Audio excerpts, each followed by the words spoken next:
헌법 정신을 봅시다. 독일 기본법이나 우리 한국의 헌법이나 똑같습니다. 다른 게 하나도 없어요. 뭐와 관련돼서? 인간에 관한 관점에서 독일 헌법만큼 한국의 헌법도 훌륭합니다.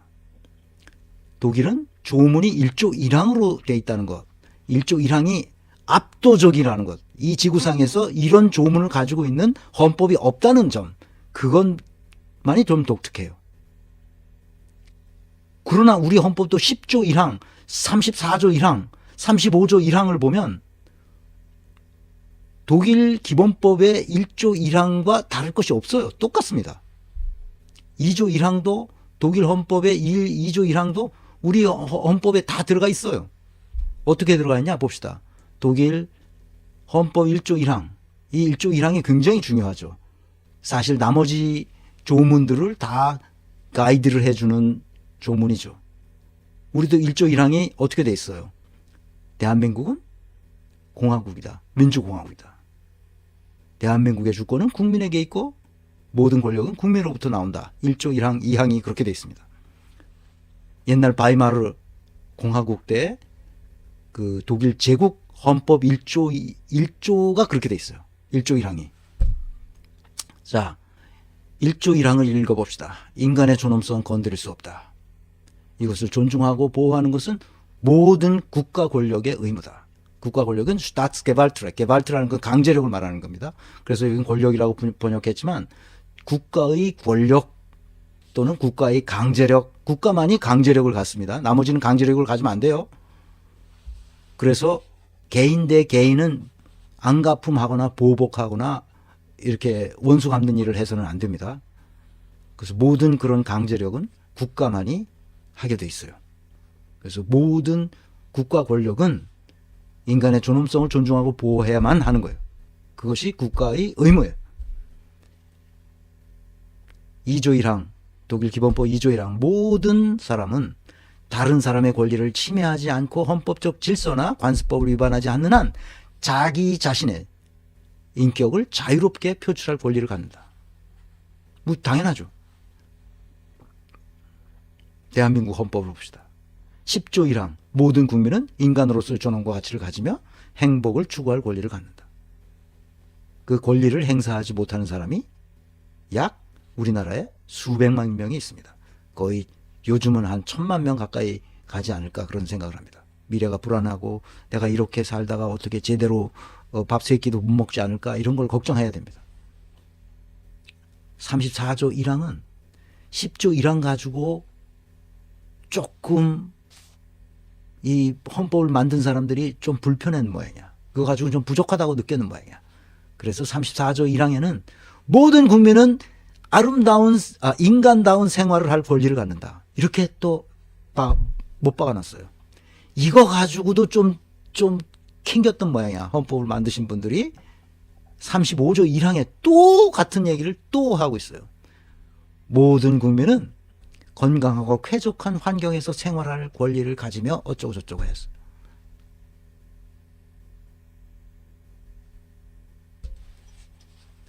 헌법이 굉장히 잘 만들어진 겁니다. 내가 김경수한테 얘기하는데 우리 헌법은 고칠 것이 없어요. 적어도 내란과 관련돼서는. 다만 몇 가지 손볼 때가 있다는 것은 나중에 말씀드리겠습니다. 우리는 이 헌법 제1조 1항을 어디서 가져왔는지를 잘 봐야 됩니다. 바이마르 공화국의 헌법에서 가져왔어요. 바이마르 공화국 헌법은 1919년에 발표된 것이고 1919년에 시행이 실시됐는데 독일 제국은 공화국이다. 이제 황제가 사라졌잖아요. 18년에 전쟁이 끝나면서 패전하고서 황제가 도망을 갔어요. 네덜란드로 갔나? 어디로 갔어요. 그러니까 황제가 없어졌어요. 이제 공화국이 된 거야. 그래서 독일 제국은 공화국이다. 국가의 강제력은 국민으로부터 나온다. 여기서 국가의 강제력이면 국가 권력이란 말입니다. 국가의 권력은 국민으로부터 나온다. 이렇게 딱 되는데 우리 헌법은 어떻게 되냐? 1조 1항과 2항이 대한민국은 민주공화국이다. 대한민국의 주권은 국민에게 있고 모든 권력은 국민으로부터 나온다. 이렇게 길게 썼지만 같은 말입니다. 근데 우리는 왜 대한민국이라는 말을 먼저 쓰고 그것이 민주공화국이라는 정체성을 부여했을까? 우리가 나라를 빼앗긴 경험이 있기 때문에 그렇습니다. 대한민국 민주공화국이고 대한민국의 주권은 국민에게 있다고 말했는데 유신헌법 때 요 국민은 주권에 있다고 뭐 어쩌고 저쩌고 바꿨어요. 이거를 딱 한 번 바꾸고 모든 이 헌법 개정할 때마다 요 재헌헌법이 만들었던 요 1조 1항과 2항은 바꾸지 않았습니다. 유신헌법 때만 2항을 약간 비틀었죠. 왜? 영구 집권해야 되니까. 정치 궁극적 목적은 뭐냐? 그래서 인간의 존엄성을 존중하고 보호하는 국가 운영의 구조와 시스템을 만들어내는 것이 곧 정치의 목적이라는 거예요. 궁극적 목적이라는 거예요. 정치는 곧 인간의 실존적 평등과 기능적 불평등을 조화시키는 것이고 이것이 바로 인사조직론의 궁극적 목적이기도 해요. 그러니까 정치의 궁극적 목적과 인사조직론의 궁극적 목적은 사실 상통합니다. 그렇게 하지 않는 것이 바로 정치적 죄를 짓는 것이라고 칼 야스퍼스는 말했던 겁니다. 정치에 대한 개념 정의를 바르게 해야 됩니다. 표준 국어 대사전에 나라를 다스리는 일, 국가의 권력을 획득하고 유지하며 행사하는 활동으로 국민들이 인간다운 생활을 영위하고 상호간의 이해를 조정하며 사회 질서를 바로잡는 따위의 역할을 한다. 이렇게 되어 있습니다. 사전에. 그러니까 4가지 활동을 하는 것을 정치라고 생각하는 거예요. 구체적으로 이렇게 얘기하는 거죠. 군대식입니다. 권력을 획득하고 유지하고 행사하는 활동, 국민의 아름다운 인간다운 생활을 영위하게 하는 것, 이해를 조정하고 사회 질서를 바로잡는 것, 이것을 정치라고 생각하는 거예요. 그러니까 사전적 정의가 너무 우습기도 하고 너무 졸렬하기도 하고 그래요. 그래서 나는 어떻게 생각하느냐? 질서자유주의의 이념에 따라 인간의 실존적 평등과 기능적 불평등을 조화시킬 수 있는 환경 조건을 정비하는 행위다. 구조와 시스템과 프로세스를 바꾸라는 거예요. 그래서 사회적 시장 경제와 조직 설계의 3개 원칙, 내가 이미 얘기했습니다. 그래서 우리는 대동 세상을 만들어야 되는데 억강부약을 통해 대성 세상을 만들자 그러는 거예요. 그랬더니 이거 그러면 기득권자들이 이거 불편해하기 때문에 표를 안 줄 것 같으니까 정철승 변호사는 자기 그 페북에다가 이렇게 썼어요. 안강부약으로 하자. 그리고 대동세상 하자. 안강부약. 강자들이 마음을 안심시켜 줄 수 있도록 하자. 그래서 이재명 대표가 억강부약 하니까 돈 많은 사람들이 싫어할 것 같으니까 강한 사람, 기득권자들을 안심시켜 주면서 그리고 그러니까 부약하자. 어려운 사람, 공궁에 빠진 사람을 돕자. 약한 사람을 돕고 강한 사람을 좀 안심시켜주고 네 거 안 뺏어간다 이렇게 그런 아이디어를 냈어요. 내가 보기엔 아주 좋은 아이디어라고 생각해. 안강부약. 자, 이제 제 강의는 여기서 다 끝났고요. 오늘 강의는 끝났습니다.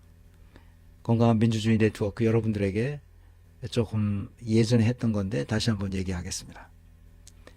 지난 10년을 돌아보면 제대로 된 개혁은커녕 오히려 국가 전체가 퇴행을 거듭하고 있습니다. 2016년 촛불혁명으로 정권을 차지한 개혁 세력은 시민을 속이고 개혁을 포기한 채 반개혁 세력에게 권력을 넘겨주는 어처구니 없는 상황을 우리는 직접 경험했습니다. 역사의식과 시대정신의 결핍이 불러온 참사였습니다. 이제는 시민이 각자 도생의 길을 갈 수밖에 없을 정도로 국가는 무정부 상태가 되었습니다. 건강한 민주주의로 나아가려는 힘은 파괴되고 서민의 삶은 피폐해졌습니다. 이제 우리가 할 수 있는 일을 하려고 합니다. 우리는 학교에서 제대로 가르치지 않는 건강한 민주주의가 무엇인지 더 많이 배우고 옳은 것이 무엇인지 더 많이 생각하고 사회적으로 정의롭고 합리적인 것을 일상생활에서 더 많이 실천하려고 합니다. 우리가 추구하는 삶의 신조는 배우고 생각하고 실천하는 것입니다.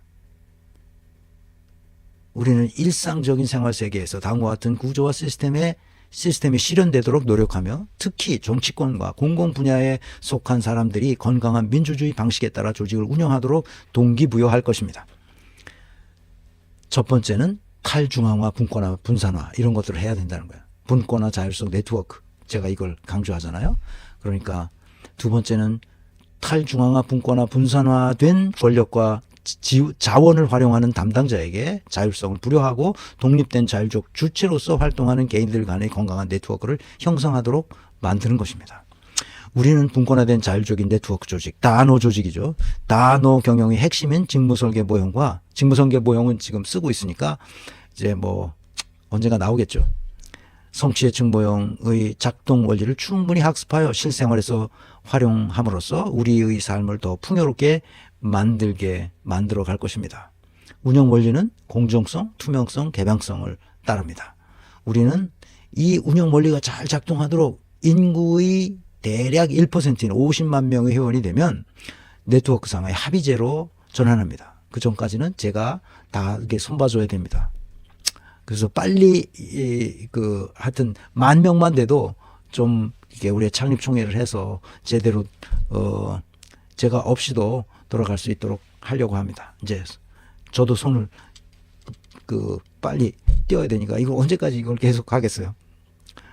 자, 회원의 의무는 우리는 각자가 맡은 직무나 역할을 규정하는 직무설계 모형과 사람 보는 안목을 기르기 위한 성취예측 모형을 포함하는 다노 경영의 기본 사상과 철학, 그 방법론과 사례를 꾸준히 학습하고 일상생활에서 실천하는 것. 우리는 매달 정기적으로 수업료 명목의 회비를 냅니다. 그냥 여기 가입하면 돼요. 여기 회원 가입 있잖아요. 멤버십. 거기에 그냥 가입하시면 됩니다. 그 수업료 명목의 회비는 한 달에 커피 한 잔 값이면 됩니다. 커피 한 잔 값을 저축해서 여기다가 회원으로 가입해 주시기 바랍니다. 그래서 빨리 10,000명이 넘었으면 좋겠어요. 회원은 특전이 있어요. 우리는 각자의 개별적인 활동 상황과 건강한 민주주의의 공헌한 정도에 따라서 감사의 표현, token of gratitude를 이제 여러분에게 배분한다. 이것이 표창장이나 훈장과 같은 디지털 증표를 여러분들에게 받습니다. 정치적 가치를 가지고 있는 것이고 사회적 가치를 가지고 있는 것이고 경제적 가치도 가지고 있어서 50만 명의 네트워크만 되면 어마어마한 가치를 갖는 거죠. 그래서 세속적 가치보다도 더 큰 역사적, 국가적 가치를 갖는 증표를 token of gratitude 가치를 여러분들에게 제공합니다. 그 세속적 가치에 관심을 갖지 마시길 바랍니다. 그렇게 가치를 갖게 되면 막 뭐 또 어쩌라 막 이런 얘기가 또 나옵니다. 내가 그걸 잘 알아요. 그래서 세속적 가치는 끊으시고, 이것은 제가 한국은행에서 퇴직할 때 받았던 뭡니까? 기념주화. 기념주화 세트. 기념주화라고 생각하시고 꼭 이렇게 하시기 바랍니다. 내가 기념주화 가지고 어떻게 가서 커피 사 먹지 않잖아요. 그 집에 어딘가 창고에 있는 거지. 내가 죽으면 우리 자손들이 그 기념주화를 어디다 또 모셔놓을지 모르겠지만 기념주화를 어디다 내다버리진 않을 거 아니야. 그래서 이 증표 TOG Token of Gratitude는 감사의 표현은 세속적인 가치 없겠지만 국가와 민족의 건강한 민주주의를 위하여 노력한 헌신의 증표가 되어 자자손손에게 물려줄 수 있는 소중한 기념품이자 국가적, 역사적 자산이 될 것입니다. 내가 현대화된 문명을 중시하는 이유는 이렇습니다. 지금은 AI 시대가 됐고, 바이오 시대가 됐고, 크립토 시대가 됐고, 로보틱스 시대가 됐습니다. 이제 21세기에 이 4가지 종류의 새로운 기술 문명이 우리 앞에 펼쳐지면서 우리의 삶이 상당히 바뀔 것입니다. 그 중에서 AI, 바이오, 로보틱스, AI, 바이오, 크립토, 로보틱스, A, B, C, R. 그 중에서도 제가 개인적으로 관심 있는 것은 크립토의 세계입니다. 이 크립토 세계로 우리도 빨리 진입해야 됩니다. 근데 이 우둔하기 짝이 없는 고위 공직자들이 크립토의 세계를 아직도 모르고 있어요. 그렇게 우리나라 전체가 빨리 여기에 진입해야 크립토 패권 전쟁에서 뒤처지지 않습니다. 지금 미국과 중국은 크립토 패권을 우리가 보이지 않는 세계에서 전쟁을 하고 있습니다. 고위 공직자들이 제발 세상의 변화를 읽어야 합니다. 정치인들도 마찬가지죠. 그래야 고위 공직자들에게 일을 시킬 수 있습니다. 마지막, 회원들 간의 지속적인 연대와 협력을 위하여 정기적인 오프라인 강의와 세미나, 워크숍 이런 것들을 마련합니다. 오프라인 강의도 할 것이고요. 세미나도 할 것입니다. 다음 책이 나오면 아마 상반기 중에 그 오프라인 강의를 한 번 또 할 생각을 가지고 있습니다. 세미나는 이제 별도 스튜디오가 마련되면 거기서 할 수 있도록 하고, 만약에 안 되면 뭐 빌려서라도 하도록 하겠습니다. 워크숍도 마찬가지입니다. 이 워크숍은 제가 숙제를 주고 그 숙제를 이제 내면 제가 이렇게 숙제 검사해서 아, 이분은 앞으로 배워도 되겠다, 컨설턴트 수준으로 실력을 갖추도록 지도하면 되겠다, 이런 거를 판단해서 그분들을 중심으로 워크숍을 하는 걸로 그렇게 할 생각이 가지고 있습니다. 그래서 구체적인 실천 방안은 초기 창립 준비 멤버들이 있는데 이분들과 합의해서 구체적으로 알려드리도록 하겠습니다. 네. 아, 줄리팡님, 네, 감사합니다.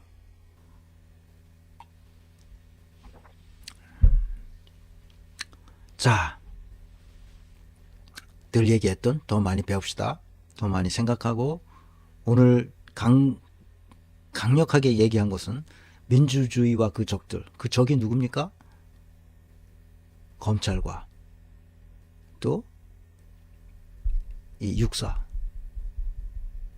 군인들은 특별한 사람들이 아니에요. 군인에 적합한 사람도 있겠죠. 그렇지만 그 사람도 사람입니다.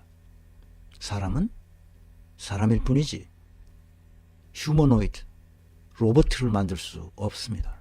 로봇을 만들어 놓으면 안 됩니다. 모든 인간은 존엄하고 모든 인간은 평범합니다. 평등합니다. 그래서 자기가 특별하다고 생각하는 어떤 직무를 맡았다 하더라도 그것은 특별한 게 아닙니다. 내가 분명히 얘기하지만 선악을 분별할 수 있고, 진리가 무엇인지를 알 수 있고, 아름다움이 무엇인지를 알 수 있는 사람을 만들어서 군에서 복무하도록 만들어야 됩니다. 무조건 명령에 복종하는 사람은 사람이 아닙니다. 파피루스님, 독일은 군대와 시민 소통을 위해 지역 축제에서 군대 전시회를 개최하고, 독일은 군대와 시민이 함께 지역 축제와 군과 관련된 행사도 함께 한다고 합니다. 우리도 꼭 배워야 하는 문화인 것 같습니다. 그래서 군인들이 휴가를 나가거나 할 때 절대 군복을 입지 않습니다. 어떤 경우에도. 왜? 시민들이 군인을 보면 전쟁을 생각하잖아. 근데 군복을 입은 애들이 뭐 역전해서 뭐 타고 다니고 이 군대에 무슨 마크 달고 뭐 어떻게 해요. 나는 그것도 못하게 해야 된다고. 그냥 시민인 거예요. 군인은 군인이 아니라 시민인 거예요. 우선 사람이고, 행동하는 양심, 깨어있는 시민의 조직된 힘, 그것이 우리가 앞으로 나가야 할 길입니다.